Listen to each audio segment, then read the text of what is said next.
Introducing you to our principal. So Elia is from Greece. Yeah, good evening, madam. Yes, Hello, Dr. hello. Kishore, principal. Good evening, Miss and Dr. Rosa. Hello. Good evening. Yes. How are you? Good, good. How are you? Good. So we have Dr. Yuri Drinking too. coffee. Okay. Yuri has Drinking joined and coffee Darwin too. to wake up. Good evening, Dr. Yuri. Good afternoon. Good afternoon. Greetings from India. Greetings from Israel. What time is it in Israel? Now it's 2:30 in the afternoon. 2:30 in the afternoon. Very close to that of Greece. Yes. Kishore sir, could we start? Yeah, please, please. Most respected guest speaker for the day, Dr. Efthalia Elia Haziani. That's correct. She's an associate professor of the international organizations and other forms of cooperation in the field of sport and sport management department, University of Peloponnese, Greece. She also a BA in sociology from Pantheon University of Social and Political Science, Athens, Greece, and MA in international politics from University Librairie Bruxelles, Belgium, and a PhD in international and European studies from the Pantheon University of Social and Political Science, Athens, Greece.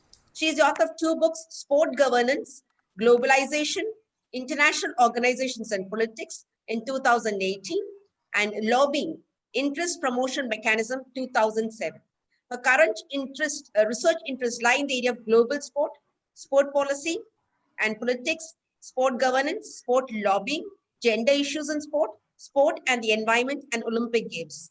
She has lectured in various undergraduate and graduate academic programs and published numerous articles and book chapters in English, Greek, French, and German.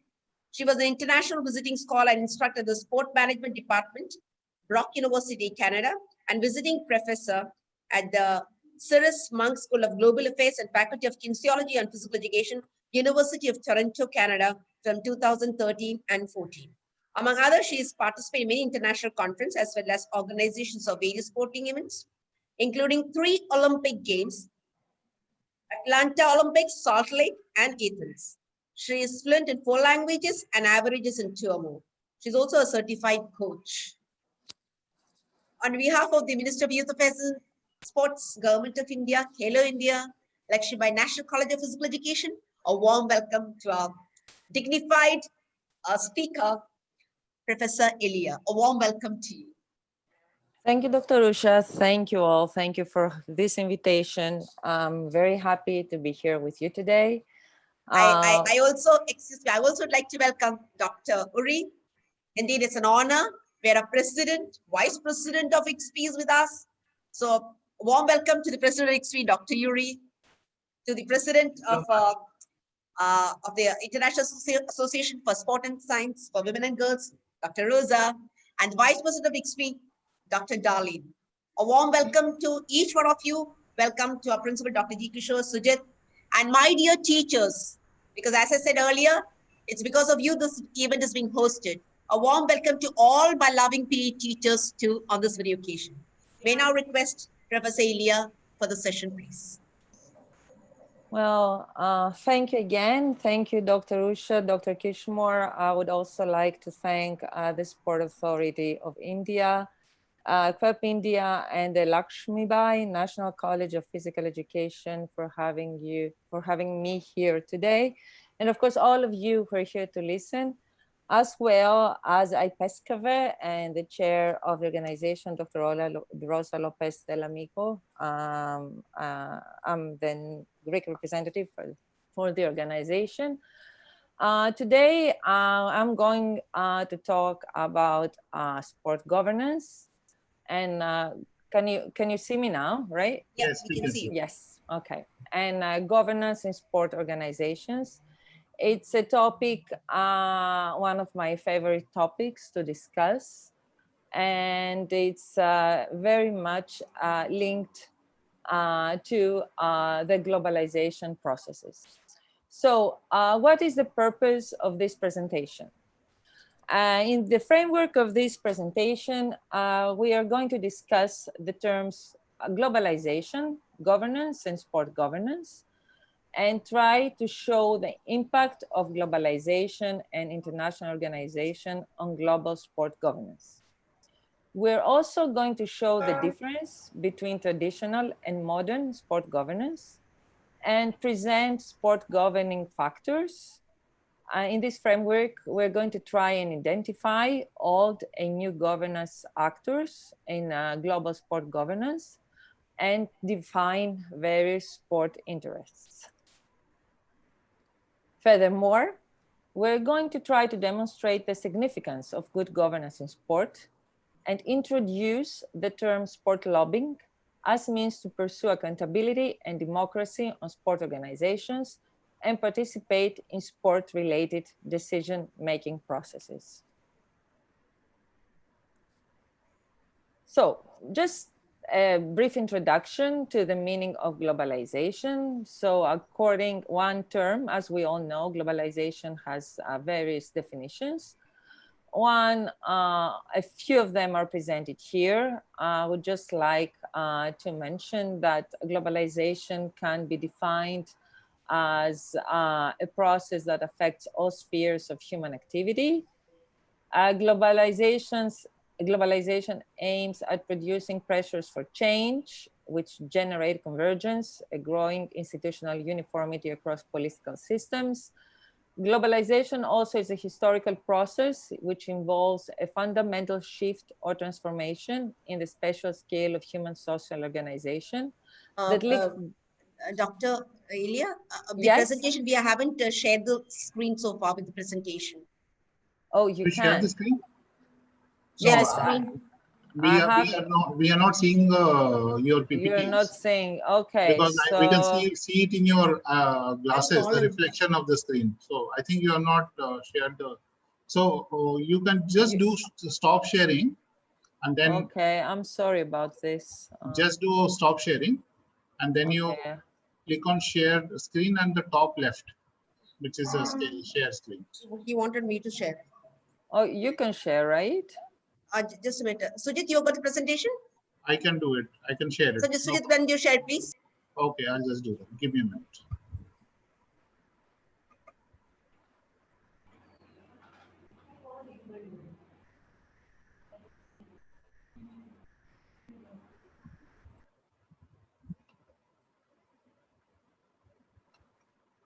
Yeah. Can you see? I can see it. Can I change the slides myself? Or You want to, because then you have to control it, or just say next or whatever. So. okay, okay. So I think we're next. And okay, I can start from the beginning if you want. It's okay. If you were not able to, yeah, I can start from the beginning. Okay. So I'm sorry about this. We'll just have to start. I'm just going to say once more about the purpose of this presentation.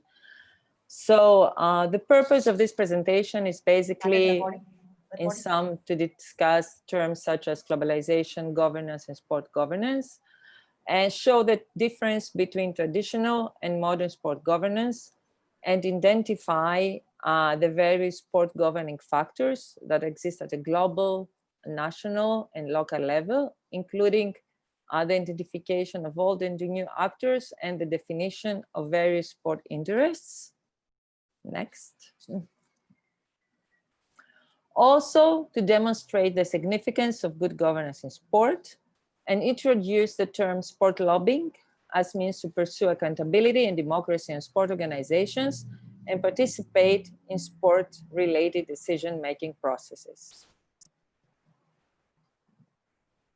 So, as we all know, globalization has various definitions. A few are presented here.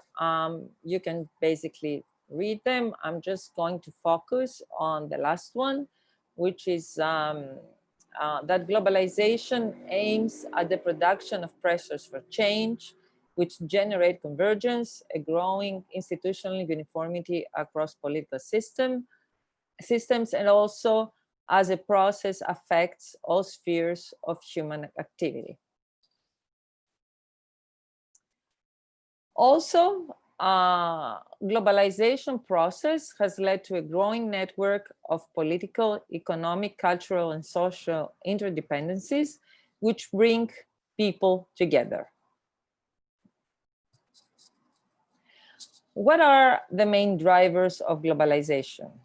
Of course, economy, technology, social conscience, resources and natural environment, demography, governance, conflict and war, and religion and cultural identity. All these factors of globalization have a great influence on sport, because sport is one of the most globalized activities of humans, of society. So we have to keep in mind that in relation to sport, globalization is a major force in changing the way sport is produced and consumed. As a consequence of globalization, sport receives extreme media coverage. We have a huge number of spectators and audiences interested, especially in elite sport events from all around the world. Sport organizations use technology to expand their marketing reach beyond traditional geographic boundaries. And of course, we have a diversity of sport interests all around the world. And we have also to keep in mind that global sport market is very competitive. What are some very important features that basically characterize the relationship between sport and governance? First of all, the economic impact of hosting mega sport events. As we've seen, as we've noticed, mega sport events require a lot of money to organize and a lot of money to for the events to take place. So the economic impact of hosting mega sport events is huge, not only for the host city or the host country, but also for the participating countries and the participating stakeholders. Sport clubs are likely to move more from private ownership to corporate structure. That's another important feature of the relationship between sport and governance. There is a huge cooperation between the private sector and government that influences positively sport tourism. Ownership of teams goes to wealthy individuals and organizations, and sport enterprises are willing to expand their influence in the global marketplace, and mergers might take place. For example, there is a marketing alliance between New York Yankees and Manchester United. So if we want to define governance as a term, we have to say that it started from the area of political science, and governance is a characteristic of modern political discussion. What does it aim to? What does it aim at? It aims at the participation of a broader number of actors in the policy-making process in a given policy area, whether this area is related to sport, whether this area is related to the environment, whether it's related in general, in national or regional politics. Governance as a science aims at, as a field, aims at identifying the number and the nature of actors, stakeholders in a given policy-making field. A policy-making, can we go back maybe? There we are. So governance then is a policy-making process where various stakeholders participate, such as governmental actors, could be governance, intergovernmental organizations, such as the United Nations, the European Union, it could be the Council of Europe, and then again, it could be national governments, the government of Greece, the government of France, the government of India. We have public administration, representatives and officials. We have non-governmental actors, non-governmental actors. It could be like NGSO or Greenpeace, stakeholders that basically are not composed by governmental officials. Important stakeholders in the modern governance schemes are private companies such as Coca-Cola, Adidas, or Nike, and scientific and know-how experts, including academics or university teachers. We can change, next. So definition I gave, we have to go before here. I think there. So if we want to define now global sport governance, we can say it's a definition I gave. We can define global sport governance as the plethora of actors that participate in the international sport-related policy making and implementation systems as a result of globalization. Next.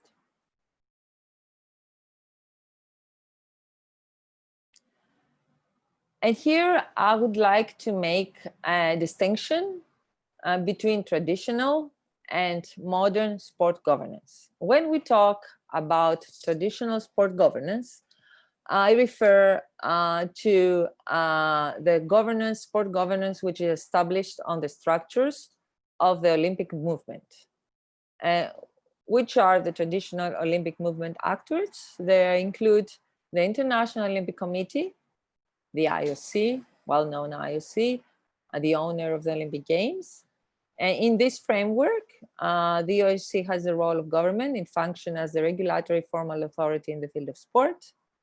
We have the National Olympic Committees, the NOCs, NOC of Greece, of France, of Germany, of India, of the United States, who have international federations, such as FIFA, it could be even FIFA or UEFA, the regional representatives, FIBA, the organizing committees for the Olympic Games and the national federations. These are what I call stakeholders or factors in the traditional sport governance scheme.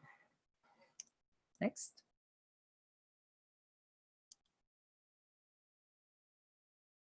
So, sport governance, global sport governance, is a process that takes place in the framework of various global sport governing bodies. It involves public and private actors of supranational, national, regional, and local authorities or bodies. So what happens here is basically that sport governance is produced in different levels.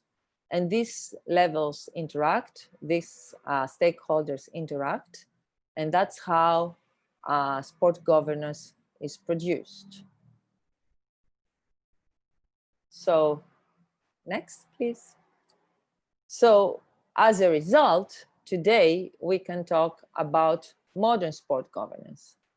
And modern sport governance is characterized by the participation in the policy and implementation, policy making and implementation processes of a plurality of actors, including the Olympic movement actors, intergovernmental organizations such as the Council of Europe, the European Union, and United Nations and agencies, multinational companies that have a significant stake at sport, such as we already said, sponsors, media, companies such as Adidas and Nike, all this huge media network. These are all multinational companies with a stake at sport.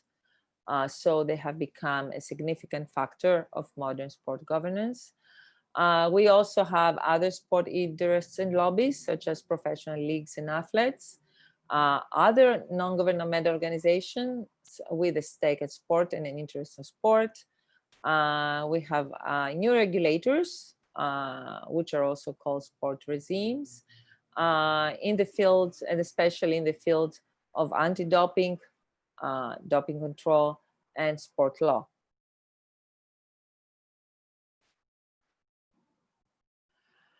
And let's see here two of the most important intergovernmental organizations that have a say at the global sport governance. And they are responsible, or they're not responsible only, but they actually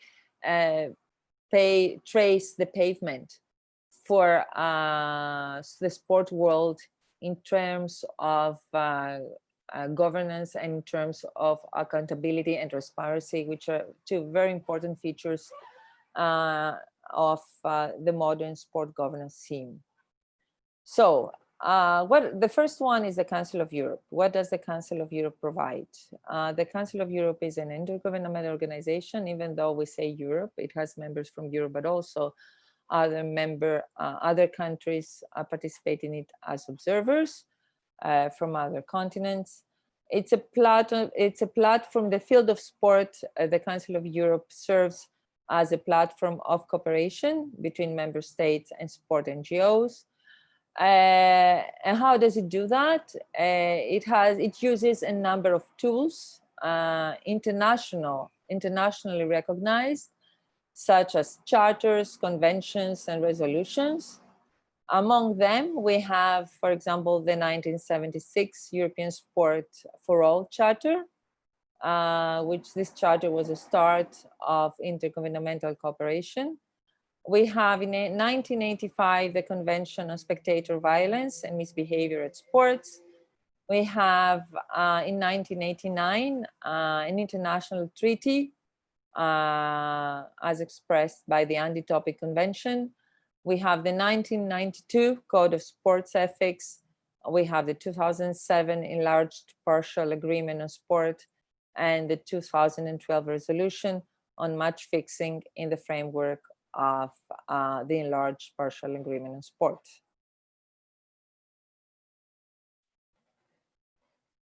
Next. And of course, another very significant factor in sport governance is the United Nations, the intergovernmental organization where most nations of the world participate. The United Nations of Sport had a revived and significant interest in the field of sport in 2001 as a possible tool to the achievement of a number of social goals, including peace-building activities, poverty reduction, education progress, public health improvement, the protection of the environment, and the combat against HIV/AIDS. The contribution of sport, the possible contribution of sport in this field was first acknowledged through the appointment of Adolf Ogi as a special advisor on sport and development for peace to the UN Secretary General.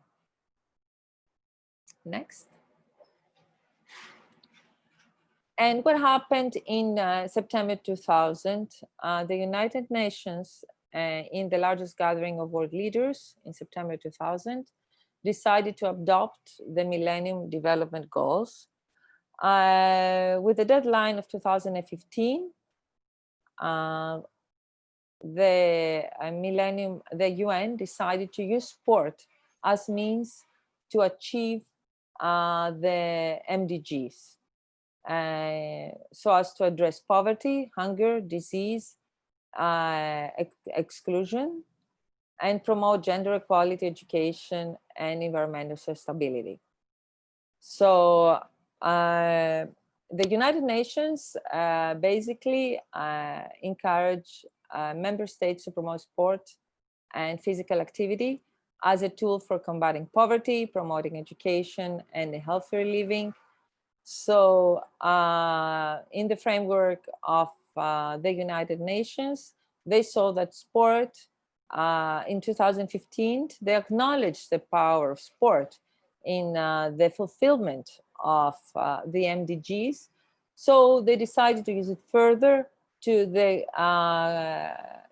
accomplishment of the sustainable development goals of the SDGs. Next. Could we go further? And what are the Sustainable Development Goals? They were adopted in September 2015 in a historic United Nations summit. They were built on the success of the Millennium Development Goals, and their aim was to go further than the MDGs in fighting all forms of poverty. And with the deadline of 2030, the new goals call all states to promote prosperity, to build economic growth, and to address education, social protection, climate change, and environmental protection.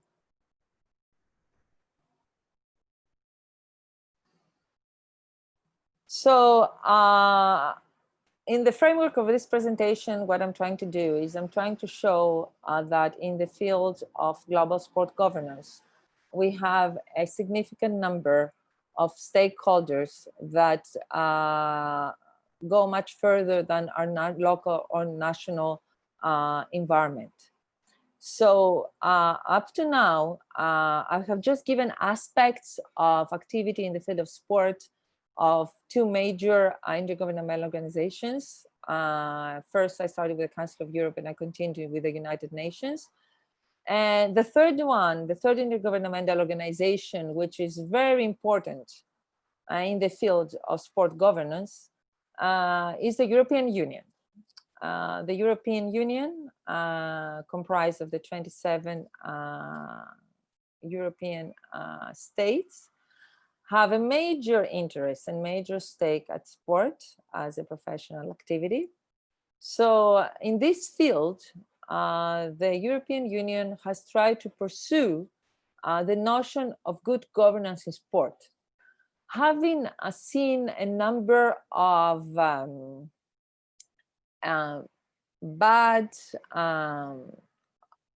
having witnessed a number of scandals in the field of sport and sport organization of sport events, such as the Salt Lake City scandal, where the IOC, the International Olympic Committee, was accused of bribery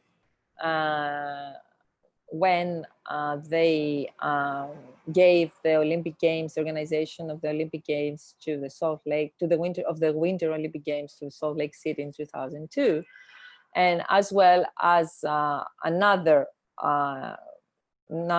other scandals that I'm not going to talk about right now. The European Union demanded and pursued the field of good governance in sport in an attempt to make the sport world more transparent, more accountable. So in 2012, the European Commission, the administrative and policy initiator of the European Union, gave a definition of good governance in sport, which is the following: the framework and culture within which a sports body, A, sets policy, B, delivers strategic objectives, C, engages with stakeholders, D, monitors performance, and E, evaluates and manages risk and reports to its constituents in its activities and progress, including the delivery of effective, sustainable, and proportionate sports policy and regulation. Next. So, in accordance with the definition of good governance for sport by the European Commission, the following principles were considered to be essential in the framework of sport governance. The first principle is related to transparency. The significance of transparency, the importance of transparency in the field of sport governance and sport governing bodies. So, what basically, how could we explain the term transparency? Briefly, we could say that transparency requires the provision of accurate information by the sport organization to all stakeholders involved. Some examples of a transparent activity include to make available to the public, the organization, the sport organization, to make available to the public annual reports regarding the sport organization's decision-making processes and finance, to give media access to the organization's General Assembly, and possibly to launch a sport organization's website. Again, I say these are just some examples of transparency in the framework of sport governing bodies and sport governance. Next. The second principle of good governance in sport is related to accountability. And what do we define, or what could we mean as accountability is that the sport organization has to explain what and how they do whatever they do, and consequently accept responsibility of its actions. So a sport organization has to be accountable to its public, accountable to the fans, and accountable to the society in general in terms of how they do and why they do whatever they decide to do. A good example of accountability could be expressed. It could be the adoption of a code of ethics by an organization, a code of ethics that shows how the organization operates, how it makes decisions, and how the various stakeholders are involved in the performance of an organization. Bear in mind that a code of ethics is a tool of operation for almost all multinational companies and big companies around the world. So let's say that a sport organization could be a small or bigger company. So the adoption of a code of ethics is highly advisable. Next. And the third important principle of good governance in sport is related to democracy. In today's world, in the framework of globalized sport governance, democracy seems to be a requirement for the operation of sport governing bodies. And how could we promote democracy in the framework of sport governing bodies? I just give some examples here, as also given by European Commission, not only by the European Commission, but also by the European Parliament and other sport governing bodies and sport governing bodies. It could be that elections are held for the president, governing bodies and committees of the sport organization. It could be that equal representation in the framework of sport governing bodies is pursued. It could be that decisions are made in a transparent, democratic, and open process. It could be that almost all stakeholders that have an interest in the sport organization participate in decision-making mechanisms in the framework of sport organizations and political system in general.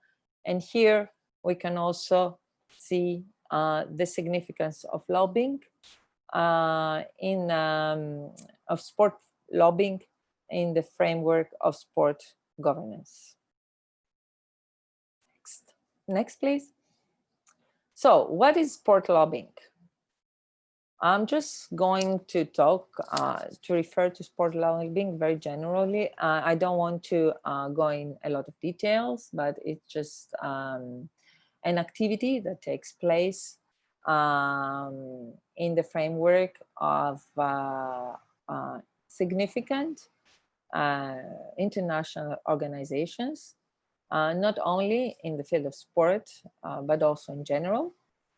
So sport lobbying is a vital part of modern sport-related policy-making processes. It aims at the pursuit and achievement of specific political and professional targets in the framework of sport-related policymaking. It informs officials on specific issues and in certain cases informs and persuades national policymakers or other national actors on sport-related regulation. It involves all institutions in the framework of multi-level systems of governance, and it concerns all actors interested in influencing sport-related decision-making processes. Next.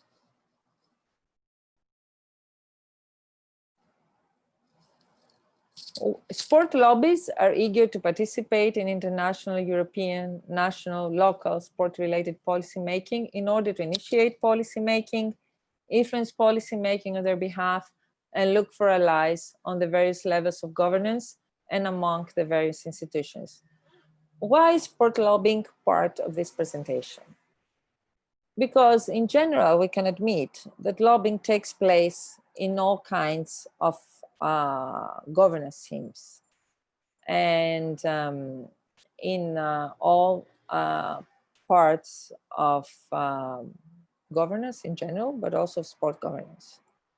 So by accurately identifying actions and stakeholders and interests in sport lobbying activities, we're able to promote transparency and democracy in the field of sport governance that it's so much needed nowadays. So when we define the interests involved, these interests are also have they try to also be more transparent. So their activity is more transparent. The promotion of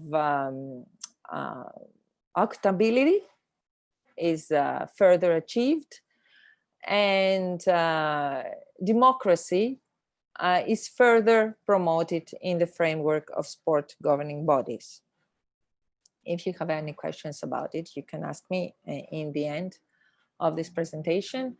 For now, I'm just going to show the various lobbying practices that exist. For example, it can be as simple as the launch of a website by a sport organization related to the activity of the sport organization or a lobbying activity in general. It could be organization of conferences and seminars. It could be the publication of scientific studies, such as the European Team Sports Federation document, Safeguarding the Heritage and Future of Team Sport in Europe, which was published in 2008. It could be the provision of facts and figures on specific issues related to sport governance. Next. It could be participation in online consultations, publication and distribution to parties concerned of statements, open letters, etc. Or it could be even the editing and distribution of flyers describing an organization's activity and strategy and or argumentation, such as the ENGSO flyer and Sport for an Active and Competitive Europe. Next. So as I said, if you would like to ask me more questions related to lobbying, I will be more than willing to answer in the end of the presentations. But as for now, because I know that I have covered bits and pieces from various aspects of sport governance, I would like to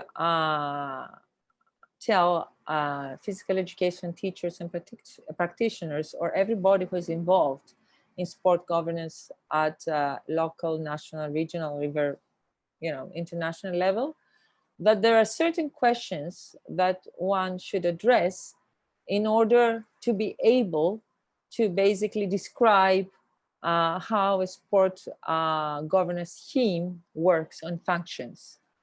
So first, we have to be able to identify the factors that influence sport governance at the global, regional, local level, depending on the level of the organization. Of course, factors that represent the economic part of sport governance, and that basically show the economic impact of sport, the identity of sport clubs, is it private ownership or corporate structures? What is the level of cooperation between the private sector and government? What is the impact of on sport tourism? Who owns the teams? What are the alliances of local sport teams and enterprises? Are they willing to expand their influence in the global marketplace and, and maybe pursue further mergers, such as what the NY Yankees and Manchester United did, something that I said even before. Next. And also, we have to be able to identify what are the actors that influence sport governance at our level. Factors that are related to technology, to natural environment and resources, maybe social conscience and demography. And another set of questions that are related to sport governance are related to the key interests, the stakeholders that are involved in sport governance. So one should be able to answer questions such as that are related to the goals and interests of the stakeholders involved in a sport governing body, and the sources of influence that each one may bear, whether, as we said before, in the field of global sport governance, we have identified international governmental organizations, international sport non-governmental organizations, multinational companies, civil society, governments, private sport entities, experts and know-how experts. So even some of these stakeholders are present, and they're there even at a local level or a national level. Next. Sorry, just a minute. So, just a few concluding remarks. So, globalization requires good sport governance in accordance with the process of globalization. And as we said, the inclusion of new actors requires reform of all actors based on the principles that we mentioned, principles of legitimacy, accountability, and democracy. As a consequence of globalization, good governance principles must be adopted in the framework of sport organizations at all levels of sport organization, whether local, national, regional, or global. Next. Thank you for your attention. And here, I would like to basically ask the organizers to present this small video that shows that basically sport does not belong to one sport governing body. It doesn't belong to some of us. Sport belongs to all of us. And more than anything, sport belongs to the children of this world, all around the world. And just as a concluding note, I would ask the organizers to show you a small video prepared by UNICEF. Without play, there's no childhood. Without play and sport, children can be more vulnerable to disease, social isolation, ill health, and violence. They can find it harder to develop self-confidence.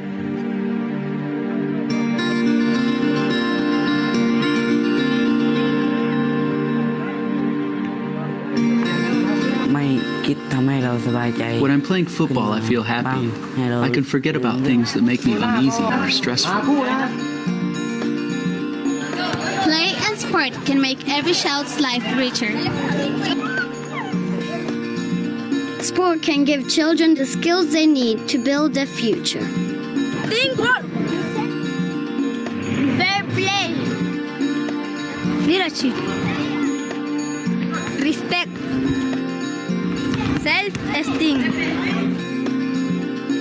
Sport can create a firm foundation for overcoming obstacles, like disabilities or discrimination or poverty.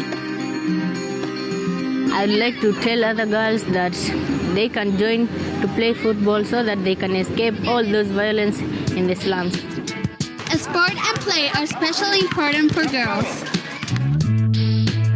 Sport is very good. It's good for health, and on top of that, it gets you ahead.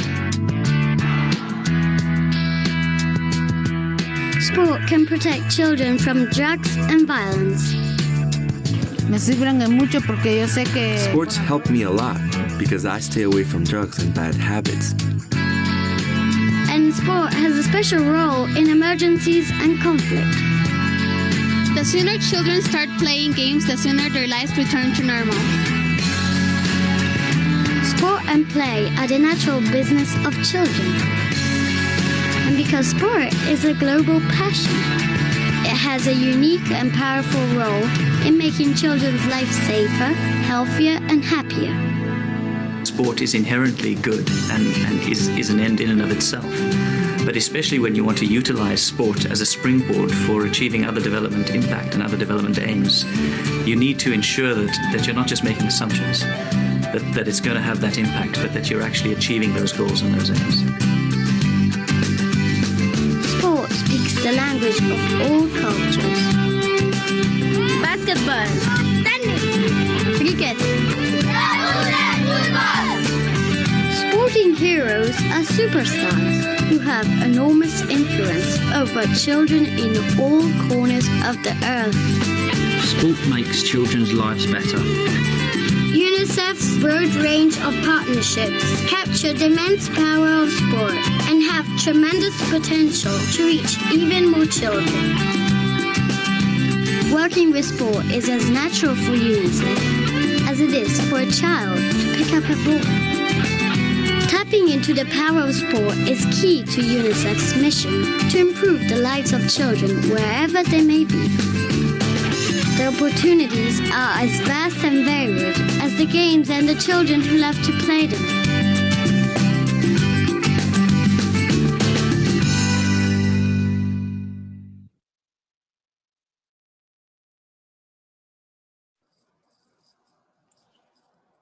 So thank you again, Dr. Usha and Dr. Rosa, for this opportunity you gave me. I must just say once more that it was a very, the presentation was basically trying to touch on various aspects of sport governance. And I'm just now ready to answer to all of your questions. And it was a wonderful session. So, Thanks. is there any questions? Sanjay Patil, can we start with one or two questions? Dr. Yes, Sanjay? yes, You could start. thank you, ma'am. Few questions are there. I request Madam to answer these questions. Madam, please. Question is from Syed Umar. He asked, sports governance, is it a challenge or an opportunity for sports? If it is, any one of how it is? So thank you very much for the question. I believe that sport governance, it's both. It's a reality, first of all, right? Good governance is an opportunity and a challenge at the same time. Why? Because first of all, what's happening with sport? We have to remember that sport is a very, very unique case of governance, because as a field, sport had governance structures the same. Remember, I made this distinction between traditional and global modern sport governance. So sport enjoys its governing foundation, the same governing foundation since the beginning of the 19th century, since 1900, right? The International Olympic Committee was basically created in 1894. So as the major sport governing body at the global level, the structure of sport governance was basically being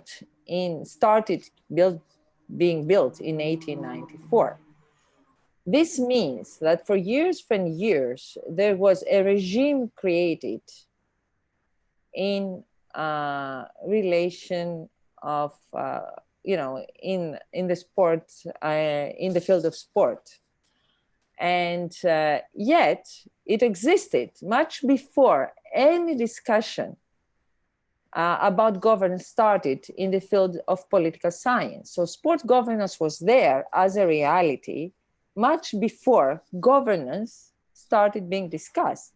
Yet, with the appearance and emergence of new governing factors, right, such as multinational companies, intergovernmental organizations, and the other factors that I briefly presented, we have now a challenge that traditional sport governing bodies have to face and deal with it, which is basically, I believe, the word reform best reflects this challenge. And on the other side, we have an opportunity that appears to all these new governing sport governing factors to participate in sport governance at all levels, whether global, national, or local. So that's why I believe sport governance represents both an opportunity and a challenge for sport governing stakeholders. I hope I answered your question. Thank you, ma'am. One more question is that so far in many countries, sports is neglected. So what will be the role of sports governance? This is the question asked by Wazid Bashir from Kashmir. Thank you so much, dear friend from Kashmir. I do know, and we're all aware of the fact that sport is neglected in many parts of the world. And that's why I presented the activity of the United Nations, well, parts of the activity of the United Nations in this field and the Council of Europe. And that's why I wanted to show also this video in the end. I do honestly believe that the fact that sport, modern sport, is being globalized will give more opportunities to countries where sport governance is not yet developed, fully developed in the way it is developed in other parts of the world. And sooner or later, modern governance will be applied on governing structures in parts of the world where sport is less developed. Thank you. One more question. It will be a consequence of globalization in the end, it will spread. Thank you, ma'am. Thank you. Can I ask one more question? It is a general question related to COVID-19. So what will be the policy of United Nations during this COVID as well as after COVID situations? Well, I have to say that I don't represent the United Nations, so I don't know. I'm just an academic in the field of sport governance, so I don't know what the policy will be, but what in the future. But I do know that I don't know if you remember, if you've seen a video where the United Nations have tried to promote through the MDGs and the SDGs hygienic in the less privileged parts of the world through the washing of hands. Kids, give kids a football to play, and they will play no matter where they are, right? So there was this small video where I believe it was in a country in Africa, where kids were playing football, and then as part of the UN initiative, they had to go and wash their hands. Well, I believe this is so accurate also in the field of COVID-19. You know, how we can use our hands well. Thank you. Thank you. Thank you. Madam. Dr. Sanjeev. Thank you, Dr. Sanjeev. Dr. Yuri, for your comment, please. Dr. Yuri. Hello, your Dr. Yuri. remarks. You need to unmute it. Unmute. Dr. Dr. Yuri, unmute. Dr. Yuri, I must say I'm honored to have you here. I listened to my presentation. Very nice to meet you. It's my pleasure, and thank you for a very structured and well-presented lecture. Indeed, everyone can understand that you are a specialist in this field of world interest, and I just wondered about how would you incorporate the International Paralympic Committee and the people with special needs. Do you think that globalization helps them to raise their situation and helps them to move their needs and expectations and fulfill their capabilities, even though might be limited to an extent, because they have the possibility to reach out to other countries and other areas of specializations? Yes, that's a great question. I'm so glad you brought this up. I do believe that globalization will eventually further promote the well-being and interests of athletes with special needs. Me personally, I have worked for the organization of 2 Paralympic Games in Salt Lake City and Athens, and I have been able to witness the great achievements of these precious and valuable athletes. And also I've seen how,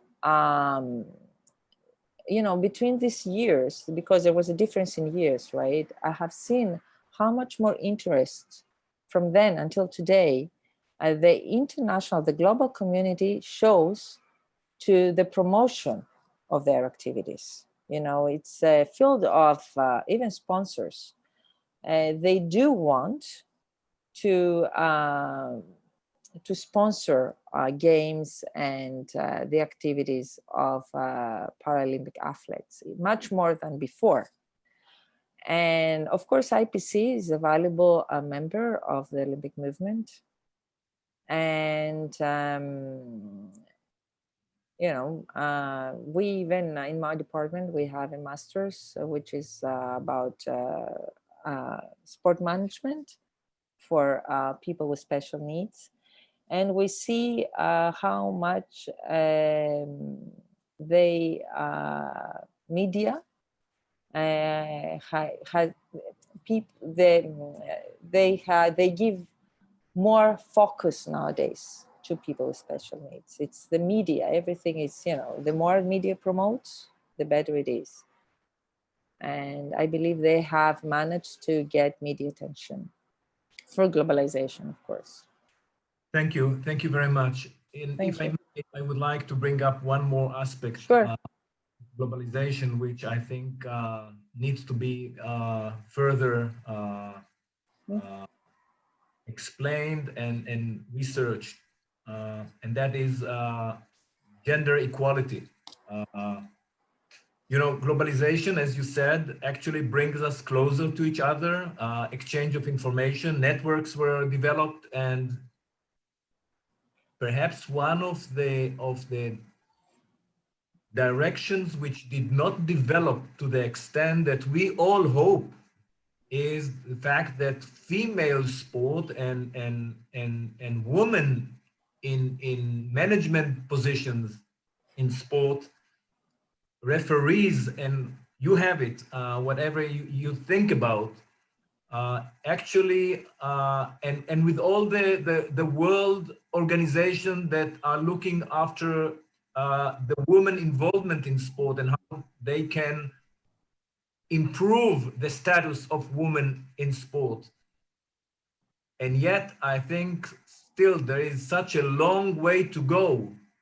What do you think, as an expert of governance, needs to be done tomorrow morning in order to see that women will be treated equally, not as lip service, but practically? Well, I'm glad you raised this issue. I briefly mentioned it in my presentation, but I didn't, I thought, okay, I'm glad you brought it up again, more, you gave more focus. Well, the thing is that gender equality is a social issue.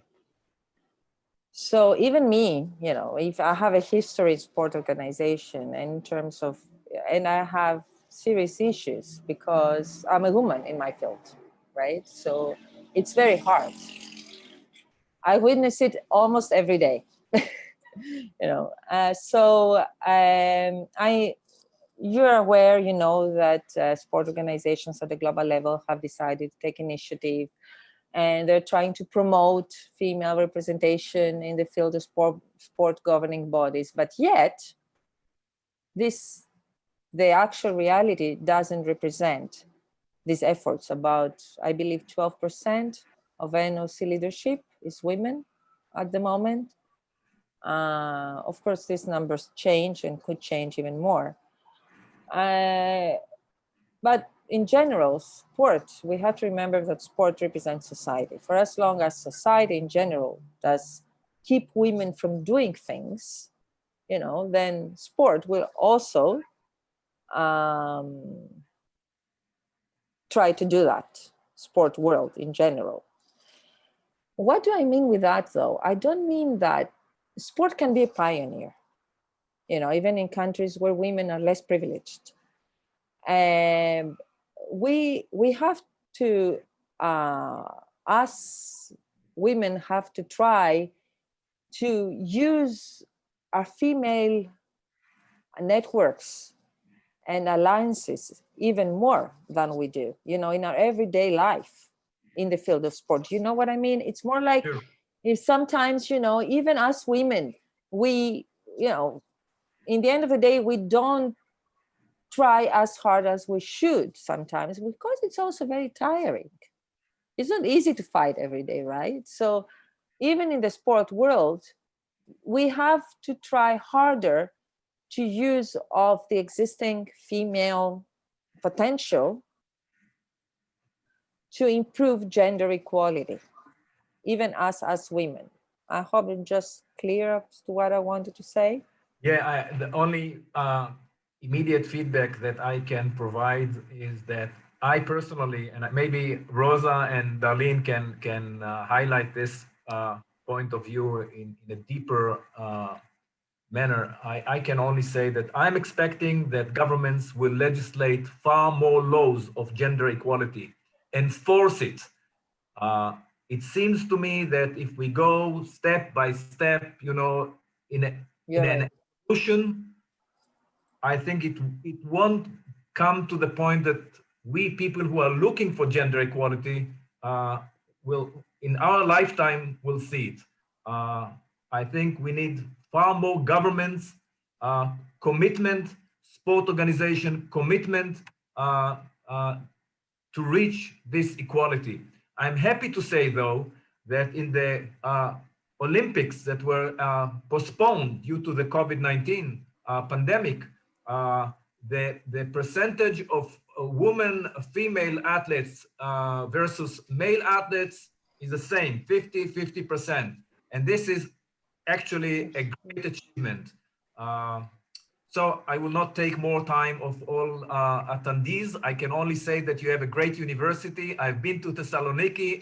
If I'm not mistaken, Darlene and Rosa can correct me if I'm wrong.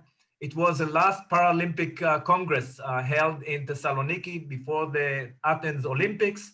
And I enjoyed it a great deal. So thank you so much. And I think you are always also members of IXPE, the University of Thessaloniki. So I wish you all the very best and thank you for a very informative presentation. Excellent. Thank you. Actually, I just, today I'm with the University of Peloponnese, but okay. I really admire also our colleagues from the University of Thessaloniki. Thank you so much, Dr. Yuri, for your good words. But you have my hand out to you to come and become a member of IXPE. So we'll be more than happy to have you. I would love to. Thank you so much. I'll contact you. Thank you. Okay. Thank you. Thank you, Dr. Yuri. Dr. Rosa, please. Okay, thank you very much, Dr. Efthalia, for your presentation. Thank you, Dr. Rosa. I enjoy it a lot. Sport governance is a topic that sometimes people believe it's something that is up on the top and is not reachable by everybody, but actually it touches the life of everybody, and particularly in sport.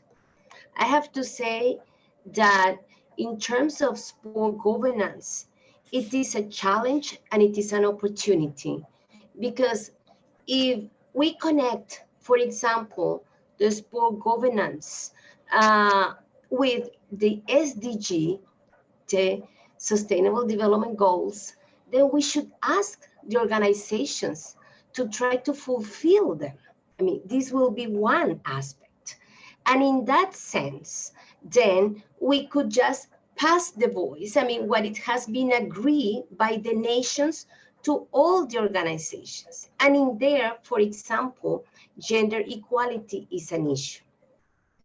There are many examples in the world nowadays that quotas have been useful to integrate more women in participation. And there are few studies in the sense, for example, in terms of leadership positions at the grassroots level. Because I think at the grassroots level, we have many women who are empowered and pushed to get going. I think it's when you get higher is when you have less women participating in leadership position. So this is just an idea that comes around because it's like connected with power and money and business and how you get to the top, okay? So, and the other fact, which is quite important, is that people are aware of what it's the rules of the games. Because if we don't know the rule of the games, then our organizations won't change at the top level, but also at the low level, because the example has to be given so we produce the changes at the low level. So if we speak about transparency, equality, sustainable inclusion, we have to start with examples on the top at the governance level, but also, and that will permeate the whole structure of the sport bodies worldwide, but also at local level. Because as Darlene always said, we have to act local and think global, okay? So because the change will start from there. So it's like when people said, why don't we have more sport leaders in the top? Well, when do we feed the base? When do we start providing them a platform to grow up? Now, in terms of, I'm just making various comments because sport governance is such an attractive topic, because that's a way to make it change from organizations themselves up. And organizations means all the ones involved. We cannot say that it's just sport organizations or the Ministry of Sport, but it's everything interconnected, because as you mentioned, sport is a cosmovision of the world. So what happens in the world in sport, it was going on in society.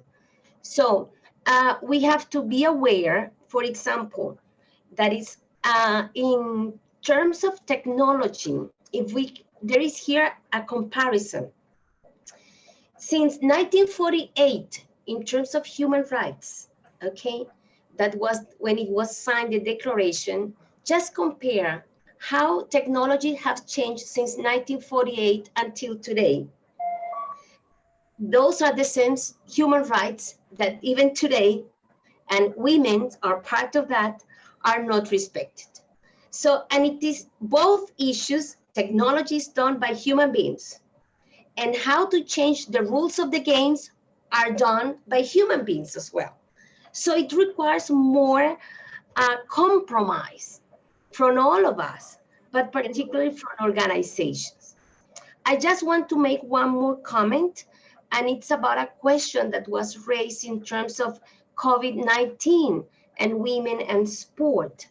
United Nations early this year in March has a information booklet, and you can download it, that is related with women mistreatment during the pandemic period, okay?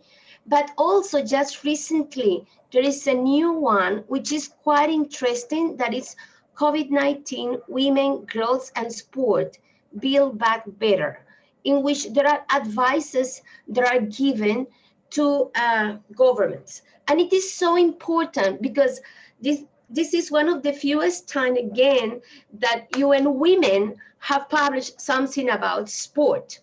So there was one publication in the year 2007, and now this one. So it's very important that we keep pushing, like the International Alliance get there.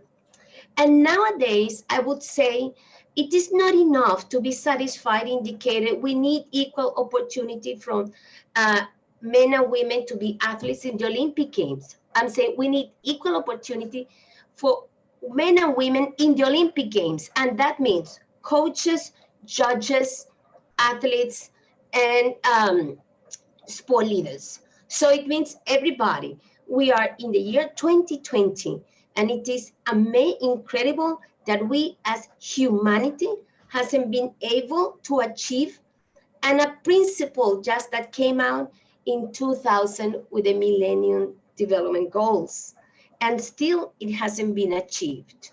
So, and it is not a problem just if it is achieved in one nation or one area of the world, because we have to remember the butterfly effect. If it affects here, it will go everywhere. So it is, we have to push harder, all organizations. We have to give the examples, but we have to push harder to make it possible in terms of governance and women's participation in physical education and sport. Thank you very much for bringing the topic.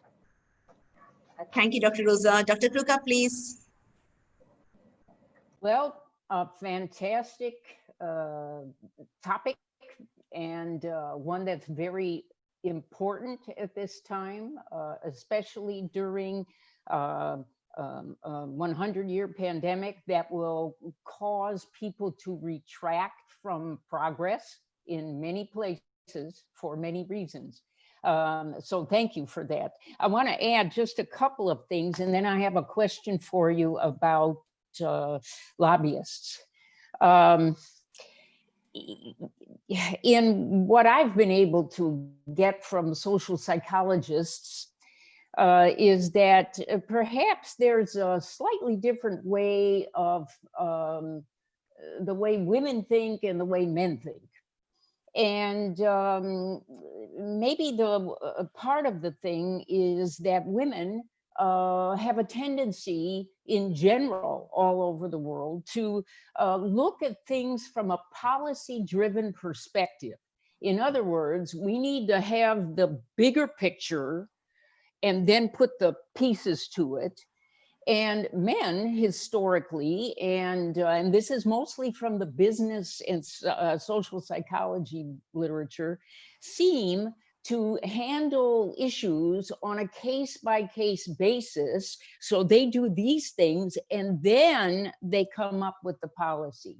So my question, just for all of us to think about, is If we understand that and maybe consider that as we work together to find things that will be appropriate for the future, is there a way for all of us to consider that both of those perspectives are necessary, and to respect the fact that people will have those perspectives to come to some solution, a higher solution, I believe.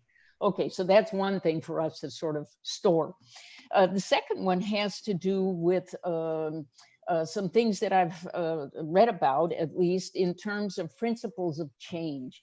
And you did a super job answering it just within the last 10 minutes about how do we create this change? Well, most of us have been talking about top-down governance, or top-down, you make a policy, you make a law, you make a whatever. And so that has a tendency, according again to the sport sociologists, that has a tendency to give us a quick change. So all of a sudden there's a new law, and so now people have to sort of abide by that. But they may or may not believe it, but it's the law, and so therefore we do it. But what they've been saying is, in order to really get sustainable change, you've got to do it from the grassroots up. And so as we progress, maybe we need to think about how do we synchronize those two concepts so that people begin, as Rosa said, people begin to own it at the local or the grassroots level, and the people at the top may have envisioned it slightly differently than what's actually occurring. So the way I sort of look at it is, we've got to have both of those things working. Otherwise, we're really not going to be able to have sustainable change. Example, Dr. Yuri, I love you, and you're doing a great job these days as president of ICSPE. But when you step away, were you able to infect the rest of us, or those who will be running ICSPE, to do the same kinds of beautiful things that you are now doing? Or is it only you, because you've got the personal charisma to continue that at a level?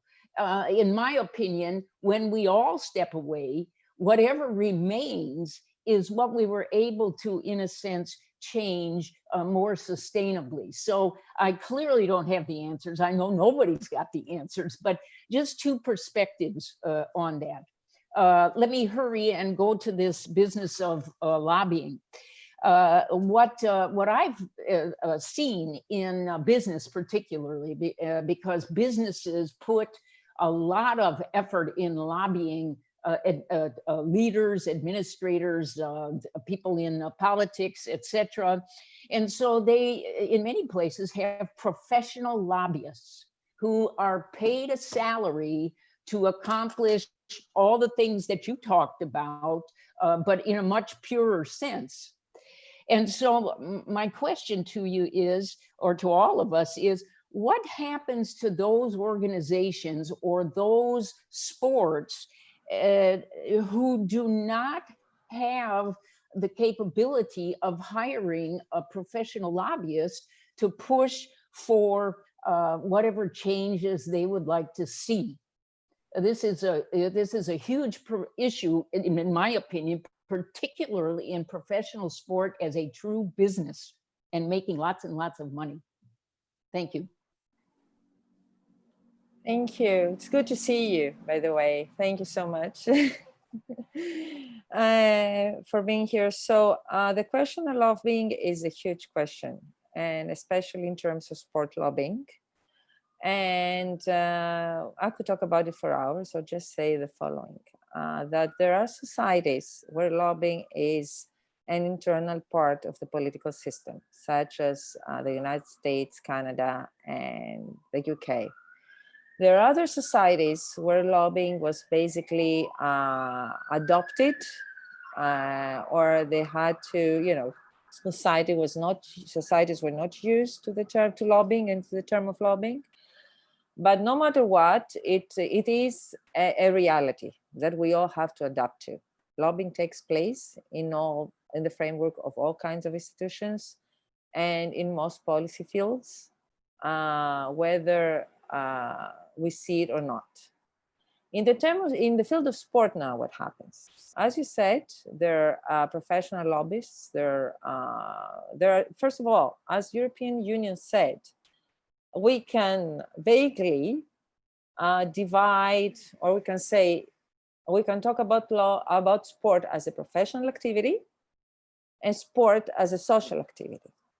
So in terms of, in both areas, whether it's sport as a professional or social activity, there is intense lobbying taking place, whether in Brussels or other parts of the world. I say about Brussels because the headquarters of the European Union. So I do understand that professional leagues or, for example, elite sports may be able to hire professional lobbyists. Sometimes they don't even need to hire because their own people can do that. And we've witnessed that in the framework of the European Union. But what less, how can I say, professional organizations could do is basically form alliances. The networking is a significant part of the political world when we define political in a broader aspect, not just in terms of politics, but in terms of policy. So forming alliances and networking could be a solution for sport organizations that do not have as much money and financial power to hire professional lobbyists. And of course, a number of other activities such as websites, the internet, this kind of internet use and all these social media can also become very powerful tools of lobbying activity. Thank you. I hope I answered, Dr. Jolie. Yeah. Let me make sure I'm understanding where you're coming from. So what you're saying is that lobbying is really a group's or a person's ability to influence, regardless if they're being paid for it or not, and that it's attempting to put pressure on people to see a different way of approaching the topic or a different solution in its purest sense. Yeah. Not necessarily, but lobbying can have different definitions. It depends on who does it and where and what's the target. Yes, it can have a pure definition and it can have a strictly professional definition. It depends on the topic, on the activity, on the policy field, and of course on the area or where we do it. So yeah. Thank you, Dr. Talk more about it, but yeah. Mr. Sujit, please. Yeah. Yeah, it was. Yeah. Hello, Elia. It's such a beautiful presentation which happened, very structured, I must say. So where, personally for me to learn about the governance structure globally, there are some questions. I would not like to make so much a comment, but there are some questions and I'm also quite intrigued that we learned about the global best practices when it comes to governance. But in a place like India, where there is a lot of people who actually live in smaller places, and there are a lot of unorganized sports which happen in a country like us, how can we, what are the best practices when it comes to sports governance for unorganized games and for games which are not very structured? How do you put the sports governance practices there? Are there some beautiful examples that you want to give it to. So there are some PE teachers out here and the community coaches who are here, and they are also interested in that question. I'm sorry, I believe that the last part of the question was cut. The signal Okay, was not so, very good. Could you please repeat it? Yes. Yeah, see, there are about 3,500 PE teachers and community coaches out here Right. who are part of who are the participants. Many of them, they actually want to understand that we actually learned about the global best practice when it comes to governance. How do we, when it comes to unorganized sports, to organize a sport event, you mean, at a local level? Sports here, which happens in most part of the country. What are the best practices when it comes to sports governance? So can we take some examples of global practices around the globe? And but participation is very important. Allow as many people as interested and capable of participating in organization, and just be transparent and open. I know it's not an easy thing to do, but for example, if we have a website where we upload everything happening, and we give as much information as we can about a particular sport event, it's a very easy practice. Of course, I understand that I take for granted here that there is a possibility of internet in that part, but as I said, even through Facebook, the internet can be such an important tool of transparency if we can actually use it.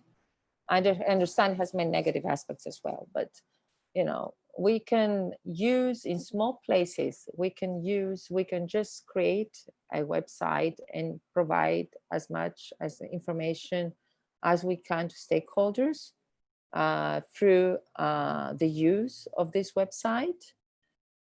We can also encourage people to participate in the event, and the more the merrier, and just be as accountable as we can, and try to gain trust. Trust is a key word. We have to be able to gain trust of the people we work with or the people we work for. Right. Yeah, one more thing, I think some people, many of the participants have actually, they want to understand what is the Millennium Development Goal and what is the Sustainable Development Goal. What is the difference between the two? Okay, Millennium Development Goals were the goals that were adopted by the United Nations in 2000. It was the first to be completed by the 2015. So basically, it was the first set of goals and the first attempt of the United Nations to use sport as means to achieve the Millennium Development Goals in the framework of these 15 years. This was the time framework, right? In 2015, this period had finished. So then they set new targets, the United Nations. So these are the Sustainable Development Goals, which meant basically to pursue further what they had achieved until 2015. And now the target is 2030. Right. So I think, these were some of the things that the physical education teachers and the community coaches, they wanted to ask some of these questions. Basically, while they look at the global practices, they also want to look at ways that they can actually adopt it wherever they are. Because many of them are in their schools, or many of the participants, they actually work in schools, and they are from different parts of the country, and they want to the United Nations has published a significant handbook for accountability, and also the European Union. I can send you those links. I believe Dr. Rosa also has these links, right, Dr. Rosa? So, they're available on the internet, how sport organizations at local level can further promote good governance in their field. So under the UN, under United Nations, the QP, I believe, right? The Quality Physical Education Framework. Yes. Dr. Rosa, would you like to share some thoughts on the QPE? Because a lot of people actually have this question. They had it in the first inaugural session also on how is it that they can actually use the QPE for doing whatever they're doing right now in the. Okay, thank you for asking the question. And just I will make a quick reference in the first batch of the course that you are dictating, in my first conference, I spoke and I addressed the issue of quality physical education, and Dr. Walter Ho also did as well.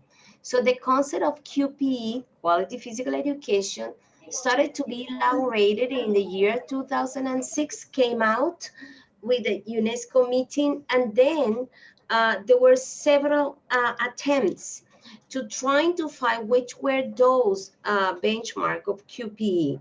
ICSPE play a very fundamental role in that process. And it is until 2015, after MINEPS 5, MINEPS 5 is the meeting of ministers and representative of countries that work in the area of sport and physical education. So it came about with recommendations, and it was approved a series of policies related with QPE. In the UNESCO webpage, there are several links with information related with policies to support policymakers and policies for practitioners for QPE. Okay.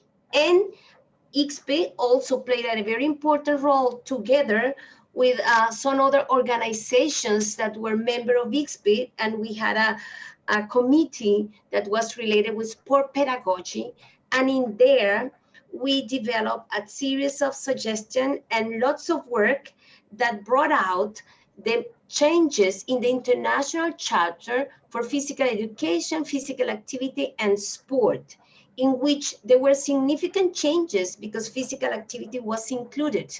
And also it spoke not about children, but it specified boys and girls, which is really important.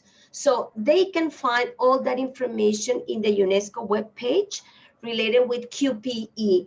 And it is very important that they get the knowledge, because the information might be there, but if people don't know that it exists, then they cannot be empowered to get and to push governments to make it possible. I hope I answered. Yeah, absolutely. I think that's of a lot of value to all the physical education community out here. Thank you, Sujit. Thank you. Kishore sir, for your remarks. Thank you. And it was a wonderful presentation, as said by everyone, by Ms. Elia. I congratulate you and also thank you. Thank you. It is what is expected from the land of Zeus, which has got a tradition of 776 BC onwards, and Alexander the Great. So, you have touched down all important areas, and in perspective of governance in sports organization, and also keeping in mind the global practice. But what I would like to just mention that, about the Millennium Development and the sustainable, we have switched on to Sustainable Development Goal. So I just would like to hear that there is a lot of development difference between 2015 and 2030 onwards. A lot of global trends are changing. That is like in case of urbanization, a lot of changes where, it is predicted that more than 2/3 of us will be living in cities by 2050. The climatic changes, we are going to have dramatic climatic changes. Now you can see that in Tokyo, they have changed the timing of marathon to midnight. And also, now in Qatar, for the World Cup soccer, they are going to do it in winter, which is not normally done. Now the resource scarcity is going to affect the world. Most of the resources are going to be diverted to fundamental requirements, requirement of food, water, and power. So there will be, there is a lot of shift in global economic standards and demographic, also, and the social changes. You can see that the population rate, if you see the global population, the age population is increasing. And many, except a few like India, we have the youth population more. And the technological changes, the consumer behavior is changing. The sports consumer with the technological changes having a lot of impact. And also in sports science and in the shift in the governance in the policies of the government. Many of the government, their policies will be changing based on the above factor. I would like to know from you, will these factors also are being taken care in the sustainable development, and so that it will not have rather ramifications when we pass over the time and get along with the 2020s, 30s, and ahead further. Would like to hear a few comments. Would we like to reciprocate on this, Ms. Elia, or any other panelist? I'm sorry, I'm afraid I didn't hear very well the last part. No, I was taking about the two sectors you have divided into Millennium Development Goals and Sustainable Development Goals. So Millennium Development Goals time period is over. Now it is a time of sustainable development. Right. During sustainable development, when you take it globally, the changes which are going to happen in the global sector are mainly out of urbanization, because there will be a lot of changes, and there is a shift in where the most of the population will be residing in urban, and already it is even further increased. And climatic changes. You can see the climatic change where already it has impact into the Olympics and World Cup. Where in the Olympics you can see the Tokyo Olympics, the marathon is fixed in the midnight, and also Qatar, World Cup football, it is coming. That is coming in the winter. It is not normally done. Resource scarcity, the scarcity of resources, because in 2050 there will be huge struggle for resources and requirement of water, requirement of food and power. So the government will have to shift their policies. And the demographic change, the population changes in the demographic, where the elder and adult population will increase. So with that will also have impact. The social and technological changes, the consumer behavior in sports, with the added technological changes, modernization of technology and upgradation, so it will have impact. And sports science. So would you like to take up I would like to take some reciprocation on whether this has figured in the sustainable development, as the sustainable development goal contains necessary cushion or necessary sort of precautions to take on these changes. That's what my question. If I understand well, the question is whether the Sustainable Development Goals are able to address issues related to globalization and the new factors, the new problems that we have to deal with. Yeah, I would like to know whether because I have not seen the paper of sustainable development. I was just wondering whether it contains enough of precautions and preventive measures or something to take on these changes. Yes, the SDGs basically they give the guidelines in terms of fighting poverty, and addresses a number of issues related to sport globalization, and of course demography and environmental issues are part of the issues that sport globalization has to deal with. So basically, what happens is that the SDGs give the guidelines. And then, in the framework of these guidelines, we have policy papers, and, we try to adapt, and, the world takes us, sport world takes us wherever, it has to take us. So I do believe that additional measures, especially in the framework of the pandemic, have to be taken. I don't think that, we don't know what tomorrow may bring, even in the field of sport. So at the moment, I feel that whatever I say is basically, it's debatable, is Tokyo 2020 going to take place? We wish, but we cannot be sure. So additional measures definitely will have to be taken in the framework of the SDGs. I agree with you. And of course, the different measures have to be taken in different parts of the world. But as of for now, I don't think we can make any predicaments, any I cannot predict about what is going to happen even in the near future. Thank you. Thank you. Thank you. Thank you, Dr. Kishore sir. So, Professor Efthalia, Chatzigianni, I would spell it out, I don't know. Thank you so much. It was a wonderful session. And I think thank you. It was a learning. I said each session is a learning. It's a lesson for us. We keep learning and our PE teachers are quite, I said, how is it possible even at the school level? Now they all will start questioning the governance. I think it's a very important topic you're putting across. So on behalf of the Ministry of Youth Affairs and Sports, Government of India, a big thank you to you, hats off to you. It was a wonderful session. Thank you so much. Provide there's a link so that there could be takeaways which they can take it. So please do give us something. So definitely we'll give it to our participants. So on behalf of the Election by National College of Physical Education and all the members present here, thank you so much for your valuable presentation, informative session, and a knowledge, learning and sharing session. Thank you. Thank you. I'd like Thank to you so much, Dr. Usha. Thank you again it was a pleasure. It was a lesson for me too. I really, really enjoyed it. Thank you. Thank you, Dr. Kishore. Thanks the ministry, Dr. Rosa Yapeskave, Dr. Dorleen. Thank you all so much. And of course, all the wonderful attendants from India and that part of the world. We thought that you would mention something about Athens and Greece. We were much loving to hear something ancient Greece and Athens.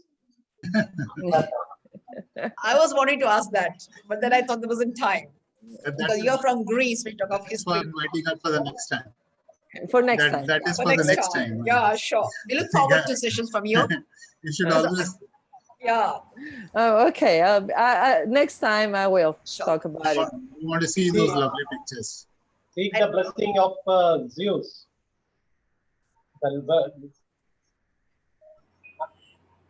Okay. Thank you. Thank you so much. Thank you so much. I'd like to thank Dr. Yuri, President XV. Thank you so much for your presence. I never expect that you'd be coming, but thank you so much for supporting this mission of ours.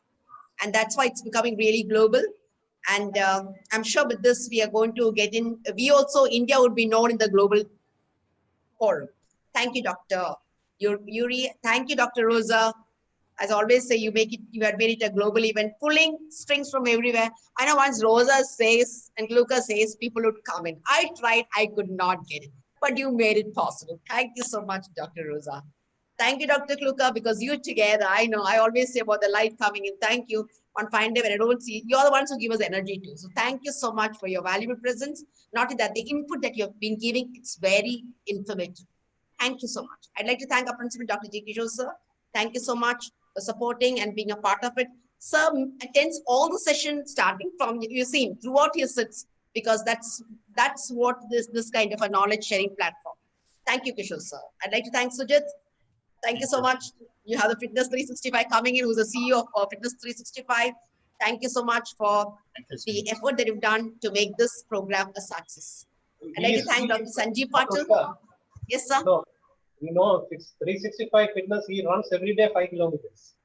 He runs 5 kilometers. Oh, that's great. So we have everybody here as a fitness freak. Thank you, sir. Thank you, Sujit. I'd like to thank Dr. Sanjeev Patil for being a co-host. Thank you so much. I'd like to thank all my participants, my PE teachers, the loving teachers. You are the energy behind. And it's because of you that all these international experts have come in just to, because they can't see you, but definitely one fine day, they all are going to come to India. We're going to make this platform possible, whereby we can see face to face. Thank you so much, my PE teachers, because I think we keep getting energy from you. For a month, I think we grow younger too. Thank you so much for this. I thank the technical personnel, Hari, Pranesh, Prashant, all of them have supported to make this, the event going smooth. Once again, then, thank you one and all. Namaste. And we have an event tomorrow by our darling Kluka. It's a session. For tomorrow's evening session, darling, it's your session. We look forward to that too. Yeah, And can we have the feedback, please? Yes, Feedback yes. form, please.